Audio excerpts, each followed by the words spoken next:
Hey guys, Johnny Crumbs 2000 here, and welcome back to my Capcom Arcade Classics Volume 1 retrospective. So here we go. This is the LP for Mega Twins. So you guys can go ahead and try and pause these and read it as you can. They go by really quickly, so I'm not going to even bother. But if you watch my previous brief history of Mega Twins video, essentially I go over the story of that. In a nutshell, you're going to be playing as one of these two guys. They really have no name to speak of. They're just Player 1 and Player 2. And they're your typical heroes, I guess. Essentially what's happened is that the land, which in this game is known as Alurea, is being taken over by a bad guy, and you have to collect these two things called the Dragon Blue Eyes, I think, if I remember correctly. And you have to essentially, you have to go around each level, and it's not as complex as you may think. Essentially, you just go through these levels, and the first one you get automatically. The second one, there is a catch to it, but I'll explain it when we get to it. As I mentioned before, these guys don't have any name whatsoever. And before I keep going, I apologize for this little mishap right there when he was kind of invisible. But the compression is horrible, and there was also some problem with the audio. So if you notice a little bit something a little bit iffy with the audio, then I do apologize. I'm working to try to get my recording to get a little bit better, but what can you do? But anyway, this is Mega Twins. As I said, there is, you are trying to get these dragon blue eyes, but essentially it's not that complicated. Essentially, for this game, if you don't even bother with the storyline, it's just a basic jump, hack and slash platformer, sort of. You have your basic commands. One button is jump. You have your jump button. You have your attack button. You have your other button, which unleashes the your magic bombs. If you look at the bottom portion of the screen there, I have 3 of them. Now there is a slight difference between the two characters, the two twin brothers, in that the blue player, Player 1, the one that I'm playing as currently, he is a bit stronger with his slashes, and the other thing too is that he is able to create a wave slash every 6 times that you use the attack button. So essentially, you slash your sword, you swing your sword, the way that you see me doing there, but every 6 times, instead of just slashing normally, you'll create a longer attack, or a slightly stronger attack, where you'll create like a wave of sorts, like a wave slash, a slash wave, whatever you want to call it. And this guy can do it, as you saw there, this guy can do it every 6 times that you use the attack button. Now, the Player 2, he, instead of being stronger with his swords, he is actually more stronger with his magic. So as you can see there at the bottom of the screen, I have 4 magic stocks, or not 4, 3 magic stocks. The red player, the Player 2, he is able to carry more. I think he's able to carry 4 or 5. I can't remember which one. But the trade-off is that he is not as strong with his sword, and instead of being able to do a slash wave every 6 slash, he's only able to do a slash wave every 7. So there's a little bit of strategy there, but essentially they're both really the same. And here we get to the first boss, essentially a rock creature. He, just work with your slashes there. He's really not all that hard. The other thing with Mega Twins is that you are able to climb vertically right there on the wall, so if you see him coming towards you on the left side, just climb the wall, jump over him, and you'll be fine.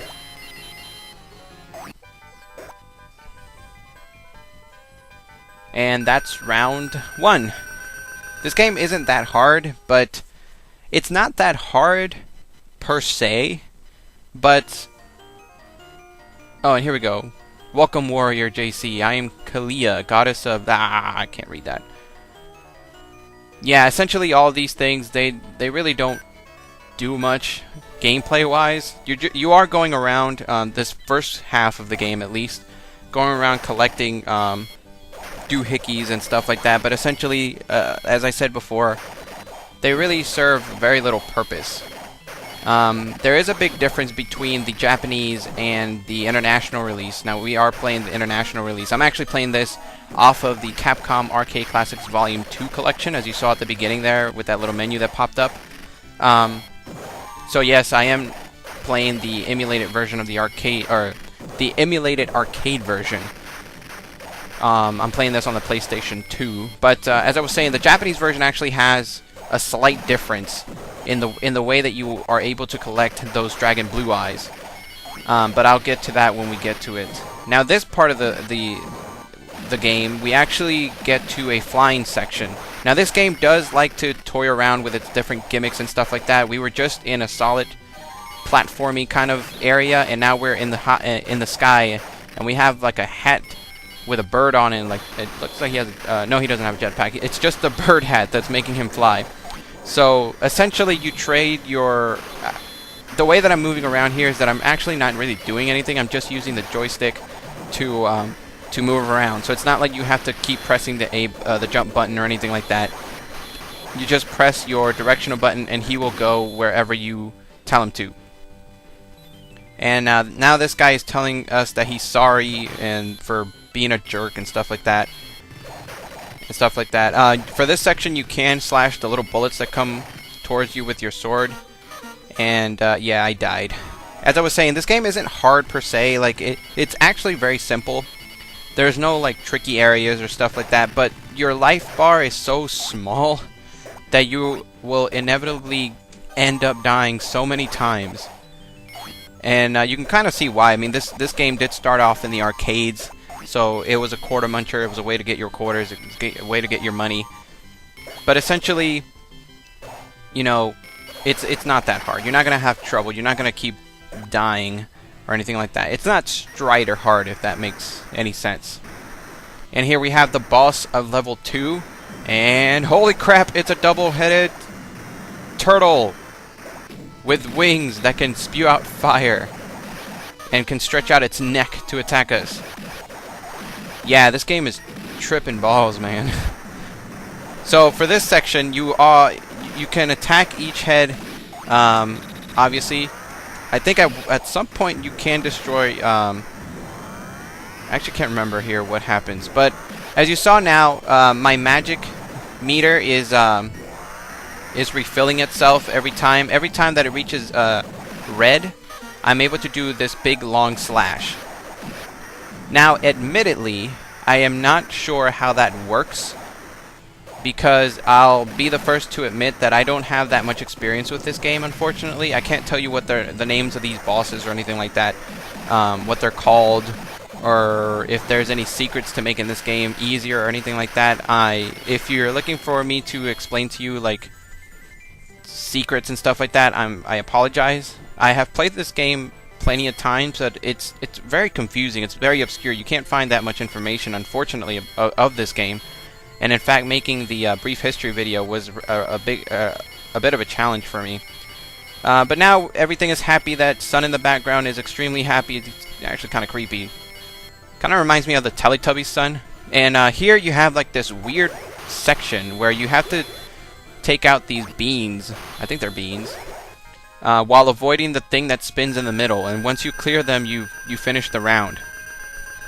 Like I said, this game is weird, guys. Like, you can't make this stuff up. And this girl that's talking to us right now, I have no idea who she is. And holy crap, Goatman. He is the god of the heavens. He's a goat. And he's the god of the heavens. And we get Typhoon. I can't for the life of me remember what these things does. So anyway, round 3, instead of going up in the sky, we're actually underwater. And essentially, gameplay-wise, this is exactly the same thing as the flying sections. All you have to do is press the control stick in any kind of direction that you want, and you will go in that direction. Like I said, gameplay-wise, it's really no different than the flying sections. Aesthetically-wise, it looks pretty cool, you know, because you can say, like, hey, I went underwater. But again, it's all pretty much very easy. But as I was saying, I can't tell you guys like what the difference is between, you know, any of these characters and stuff like that. There's very little information. Now this crab guy, he's a douche. He will throw you to the other side of the screen, and he can only be attacked at certain parts because he will block your sword slashes and stuff like that. And you have the other guy, the blue crab thing, lobster. I don't really know what he is. I think he's a lobster. On the left-hand side, and he's a douche. Now, I do recommend this.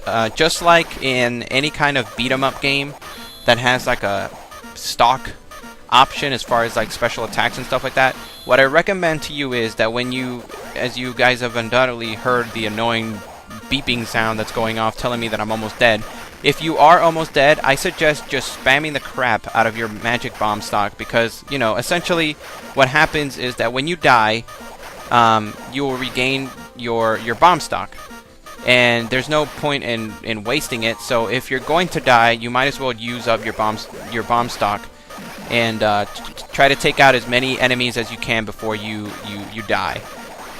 That's a little trick. It's the same thing as in any kind of beat 'em up that has that option. And those little shell things kind of are your new, or rather, they replace your bomb stock if I haven't mentioned it before. Now, these little coin things, they really serve no purpose because all they are points. Now, back in 1980, that would have been really nice because you were actually competing. But because this game is on a PlayStation 2, it's not even, you know, you can't even go online with like a leaderboards or anything like that. They really serve very little purpose other than bragging rights for your score, which, you know, who cares about score nowadays? And now here is the enemy for this boss, or for this level, sorry. Again, I don't know any of the names. I don't even know if they have any names. This is just a big manta ray fish, anglerfish looking thing. And essentially, he's very easy. At one point, he does summon up a bunch of fish, which can be rather problematic, but really, it's no big deal. Here we go. Just keep slashing away, and you'll be fine. And he comes back because he's a douche. He doesn't want to go away. Come on, man. We're trying to save the world. You're gonna die if you don't. And like I said, whenever you think you're about to die, just go ahead and just let loose with your you know, like right there. I should have probably used my bomb stock, but I didn't realize that I was almost dead. And because this guy hits really freaking hard, I didn't know that I was almost gonna die. So now I'm not exactly sure how easy it is, or I can't remember rather how easy this game is with 2 players. I would suspect that it would be a lot easier, but honestly, I can't tell you. Me and my friends have never really played this game for the co-op. And here's a key. Now the keys, honestly, the only thing they do is that they let you go to the end. There's really, with the exception of one key, all it really serves is to go to the end of the level. And as I was saying before, this green-haired lady, I have no idea who she is. I don't know if she's a princess. I don't know if it's her mom. And holy crap, naked mermaids in the back. I think they're naked, aren't they? I don't see any, you know, bras made out of shells. But yeah, we have now obtained the dragon blue eyes, or one of them at least. There's 2 of them. Now, essentially, this really doesn't do anything because, you know, it doesn't. Now we get to the second part of the game, and from this moment on, we're going to go in order of levels. Now, that's one thing that I didn't mention before. I apologize, I overlooked it. But the first half of the level, you are able to select which level you want to go to. You can go, you know, you could be that you could go like in any order you want. The first level that I went to could potentially not be your first level. You could start out in the underwater section. You could start out in the sky section. It's completely up to you. You don't have to go in that order. You don't have to go in the same order every time you play. But for this section, when you get to this part of the game, the second half of the game, you are required to go in this order, so you can't change it up. And this is after the second, when we get to this half of the level, the bosses really get recycled, except for a couple of them. Like the normal bosses before become mini bosses. Like this guy was was the boss of level 2, was it? Yeah, level 2, and now he's kind of just relegated to a mini boss. So that can, you know, that's a little bit cool, I guess. It's kind of really standard, what do you call it, beat 'em up logic, where the bosses at the end, towards the end of the game, sort of get relegated to either mini boss status or just even regular thug status. So like I said, if you watched my brief history video of Mega Twins or Chiki Chiki Boys, whatever you want to call it, this game does take a lot of stuff from other genres, which is cool. I think I could have fleshed it out a little bit more though, to be honest, but it's really cool. And holy crap, now we get to the ending boss of this level, and what the crap is that? So in this part, essentially, we're just fighting beans. I think those are beans. And really, this is kind of just like a little gauntlet of sorts. He just throws a bunch of beans towards us, and you just have to, you know, kill him. Every now and then, he'll just talk and stuff like that, and then he'll say like, "Oh, it's my turn," and then you get to the proper boss fight. I really don't know what to say about this guy. He's really weird. He charges at you and stuff like that. Now, when he does that little charge thing, where he does like little duplicates of himself right there, just stay away. If you're too close to him, just go up on the walls, climb the walls and stuff like that, and you'll be fine. I do enjoy the background though. It's really menacing that we're up in the sky fighting beans, and apparently this Bean Lord guy. I mean, I really wish that I knew what these guys' names were. But, like I said, there's really not that much on this game, unfortunately.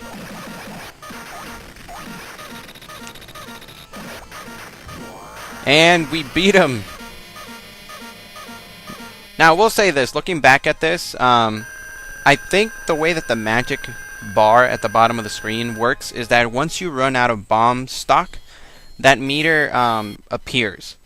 And every time that meter appears, it charges up automatically, and when the longer you wait for to strike you'll get the wave slash thing without having to wait, you know, instead of waiting like every 6 or 7, depending on who you pick, slashes to get that wave slash. When you run out of bomb stocks, if you wait for that meter to charge up all the way, you'll get it automatically. And here we have those annoying little crabs, and now we have 2 of them. And, oh, well, 3 with that blue one. Now these guys are freaking annoying, because they take so much to kill, and they can actually block your shot. Ugh. These guys are annoying. I will say this is one of the games that has probably the most, like, unique, like, art style, art direction, aesthetics. I mean, there's really no other game that's really like this. I mean, where can you fight beans and crabs and I don't even know. This game is fantastic. And then you get this guy here, and essentially you can sort of call him like almost like Pong almost. Essentially, he just goes all over the room. There are blocks on the left that keep piling up, so the area of the stage of the room rather gets smaller and smaller, and he keeps bouncing all over the place. So you can kind of see this guy gets pretty annoying pretty quick. The only thing that I recommend is just doing what I'm doing, is just like spamming the crap out of the attack button. Essentially, eventually you'll just beat him, and you'll be fine. And you get to this section, which has those Mario style, like, I don't even know what to call those, like spikes things. They kind of remind me of the things over there in the Bowser levels in Super Mario World, or not Super Mario World. Well, I think they are in. No, I can't remember if they're in Super Mario World, but in the Bowser levels in Super Mario Brothers.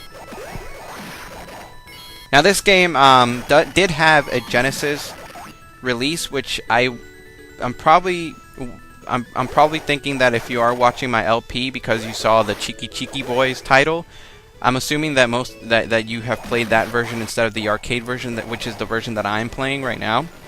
And there are slight differences in that. For starters, you aren't allowed to do a multiplayer, not a multiplayer, but like a two-player co-op in that version. I mean, essentially everything else is pretty much the same, but you're not allowed to do a two-player co-op. I thought about doing a two-player co-op for this game just to show it off, just to see, you know, show off how it's done. But honestly, it's two-player. It's not that different from me just playing once. And since I'm doing this as part of my Capcom Arcade Classics retrospective, a lot of the games that I'm going to be covering, I'm going to be doing multiplayer as it is. So I figure, you know what, every now and then, I'm just going to be doing this, you know, solo. And this is one of them. So essentially, here we have a scorpion crab kind of creature. He's really easy. Just do what I do and you'll be fine. It's a slasher game. But anyway, guys, that was R4 Stage 2. Stay tuned for Part 2 of my Let's Play Mega Twins to see the ending. I'll see you guys later.